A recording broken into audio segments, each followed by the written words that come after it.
Fred Lumbuye yali yalabula dda Ssaabasumba ono John Lwanga ku ngeri gy'agenda okufaamu. Era obadde okimanyi nti akatambi akafuluma gye buvuddeko nga Fred Lumbuye kalaga nti ayogera. Agali mu nkubo galaga nti kaali kajengirire, lindirira ebisingawo. Baniriza nate abalungi yonna gye muwangalira gye musinzira okubeera nga ate mumpuliriza. Amannya enzo Mumbejja Aisha Nassolo mwebale nnyo okwekuumira wano. Naawe atannaba kubeera nga ate otweyungako wabula ng'otuwuliriza omulundi gwo ogusooka ngenda kusaba okwatekawo ku subscribe button otekeko ne notifications osobole okubeera nga buli video egwa wano butereevu ogifuna. Wano wayitawo mu mawulire gonna gonna agagenze maaso n'okubeera nga gatuukawo mu ggwanga lyattu Uganda n'amawanga agatwetoolodde ogenda mu maaso n'okubeera nga ate munange ogafunira nga amannya enzo Mumbejja Aisha Nassolo butereevu obutakulwisa ffenna tukimanyi ekigenda mu maaso ate mu ggwanga lyattu Uganda twafiiriddwako ate omuntu omukulu ng'onono Ssaabasumba mulamba John Lwanga. Wabula mu butuufu bantu bangi nnyo abazze bafa abali mu kiti kino nga kuliko Archbishop Cyprian Kizito Lwanga ng'oyo yafa gye buvuddeko, Sheikh Nuhu Muzaata Batte ng'oyo naye yafa, Bishop John Baptist ng'oyo naye yatuva ku maaso nga n'omulala ye Sheikh Hannas Kaliisa. Bonna abo betwogerako bafa era nga tusaba Katonda emyoyo gyabwe agiwummuze mirembe era bambi agiramuze kisa. Wabula nga abakulu abamu ku bano mu butuufu ekisinga okutwewuunyisa engeri yaabwe ey'okufa engeri gy'ejja yeddiriŋŋanamu ne wayitawo omwezi gumu ono n'afa ne wayitawo myezi mitono ono n'afa. Wabula era sitiiru abamu ku bano omukulu Fred Lumbuye mwezo live ze yalinga akola omuli ekiggula-luggi bw'atyo yavangayo abamu n'abalabula nga n'abamu ku abo mwe muli omujjaso eyakafa recently. Ate n'ono yennyini omukulu ono afudde Ssaabasumba John Lwanga naye omukulu ono Fred Lumbuye yali yakolako live n'amwogerako era bw'atyo n'amulabula. Ngenda kuba nkulekerawo wano ka video ka omukulu ono Fred Lumbuye osobole okubeera nga ate munange obyewulira kanti munange akuddira muyimba takola ki taluwoomya naye nga munaye ebyo bigenda mu maaso. Lumbuye information ndooza emu ku gye yali aleeta tukimanyi bulungi nti ebimu bizze nga bituukire yadde ebimu byalinga tebibeerawo wabula ebimu ate era ebisinga obungi mutuufu bizze bikola ki bizze bihappeninga. So kankulekereko ka video kano then ate munaye nkutwale mu lugambo oluddako. Sinjala kutegeeza taata wange mu ddiini nti gwe drone bbiri zampadde information za mirundi ebiri era gwe kyenvudde nkufuula special ne nkusindikira ekipande ku mutimbagano gwe tuyita ogw'obwenyi bw'ekitabo kye tuta Facebook ne nkutegeeza munnange baako wekkuma ng'obudde bukyali olw'ensonga banoonya nnyo engeri gye bagenda okufunamu naye ng'engeri gye bagenda okufunamu teyawukanako na ya muganda eyawumuziddwa Father Muthara Anthony ne Mukibi Deogratias ne John Lwanga enfa yammwe eri bweti n'abapembe ba iso bateekateeka okunoonya abaweereza bamwe mu church gamba nga aboleza engoye ababafumbira basobola okuwa omuntu akwoleza engoye bazigola obutwa n'abuteeka mu gandula oba mu ngoye zo bw'abugolla gwe n'oyambala essatu banoyambala egandula eyakwalula ebeesiridde. So enzita yammwe egenda kuba either mu byakunywa ne mu ngoye ez'okwambala. So ekyo mukitegere bulungi abasosodooti bentegeezeza. Muno mwe muli owekitiibwa John Lwanga w'Abathodox, Father Anthony Musaala, w'Epode Father Deogratias Kibi. Luno olukalo lwenjogeddeko waliwo olukalo nasooka okufulumira nti olukalo lugenda kujja kati olukalo olubadde olujjuvu naye tekitegeeza nti gwe nalabula ne batakutta togenda kufa weegendereze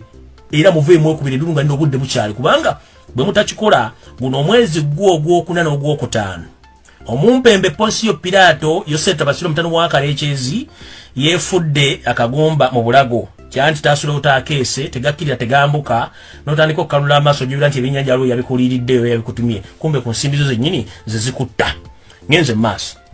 Munnange ebyo ndowooza obyewuliridde bulungi ddala wabula nga mu butuufu abantu bano eno batulumye nnyo okubeera nga bafudde mu nfa eyo era tusaba Katonda emyoyo gyabwe agiwummuze emirembe ate era bambi agiramuze ekisa. Katonda yekka yasinga okumanya wabula nga mu butuufu ebigenda mu maaso byo si byangu kubanga abantu bakulu bosobola okwebuuzako abadde mu butuufu bavaayo oli n'ayogerera ddala ng'owuya ddala ensonga z'ayogerako mu butuufu nkulu nnyo wabula bonna we batyo we bagenze bafa omu ku omu. Naye nga munnange ate nayo tuvuddeyo waliwo ate akatambi akafulumizibwa I think yesterday but one akatambi ako nga kafulumira nga katambula ku social media platforms ez'enjawulo nga bagamba nti banaye Fred Lumbuye azuuse era wuuno ayogera wabula ate agali mu nkubo galaga mbu akatambi ako kali fake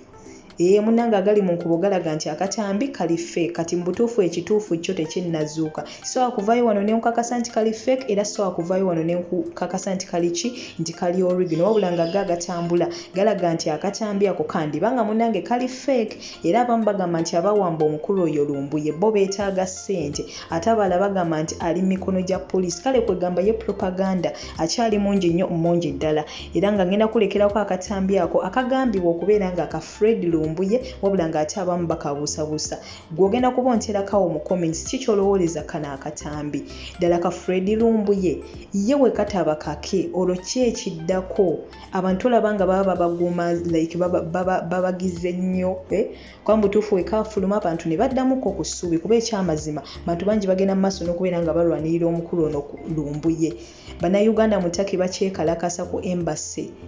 bakyekalakasa bagamba bannaye ffe twagala muntu waffe so akatambi kano we kaba kafuluma kazzeemu abantu essuubi ate ne kizuulibwa nti kali fake golooza ki ekiyinza okubeera nga ate kiddako wabula nga tulina essuubi nti Fred Lumbuye essaawa yonna ajja kubeera nga ate akola ki avaayo eyo yonna yonna gyali wabula nga ate mu katambi yali alaga era nga asaba n'agamba bannaye mwongere okubeera nga mukola ki munnwanirira nve wano kankulekereko akatambi ako nkwagala nnyo nkwagalira ddala toseetuuka kubanga ekyamazima mawulire mangi nnyo ddala genkyagenda mu maaso n'okubeera nga ate munnange nkuleetera ako 10 mpeera for now nkomawo musobole okuwulira biki byayogedde olunaku olwaleero bannange ssebo nganza omusibe nga otuli bubye no tuli balwadde omusonyi munnange ebisu byonna era mbereeta kati ndinga kukomera essaawa zino esimu yankweza eyo gituwa ssebo ekikuba kiro ate kaati yadde ali bampatira kyekaddaama okwogera kale mbazadde simu seyibodi ziwadiketa kikana bampadde ndabira abantu bonna ninga munsabire era gyendi musinooyo obwongo bwange kati suufu bakukuba kati bankuba naye jjukira bankuba olulinga bankwata bankuba mubi nnyo kati ndi mu misango gye sitegeera kitegeerekeka kati ndi wano mwezi mulamba n'ennaku ziizo tiwali kye baŋŋamba kyokka jjukiranga empapula ze bansayiningisa sizimukaga okubeera wano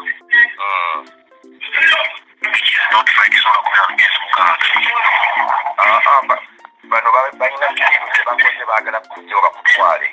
naye tugeza kukiwaanako looyawo Agnes Kaziba balwana nnyo ne ttiimu yaffe erwana nnyo yes otherwise tusikandikubanze sinawandiika bbaluwa yonna ebbaluwa gye nawandiise mbebaza okunoonya okufuna kyekyokka bannayuganda sina kira kye nawandiise yes ensimbi nnyingi zasondebwa naye baazikwata kasankuwulizako pasita bandabire wonna kale ssebo naye nga munyambe nve wano kale ssebo kale ssebo bandabire mukimanga wama omundali omuli mutumidde ngenda mumugamba naye abannange kale ssebo kale ssebo otyo akuddira mu luyimba taluwoomya ebyo si bigambo byange bigambo bya Fred Lumbuye Kajubi akubye essimu olunaku olwaleero n'awayaamu n'omu ku barepresentative ba famire eno ebigambo bingi byogeddwa bangi bakonjedde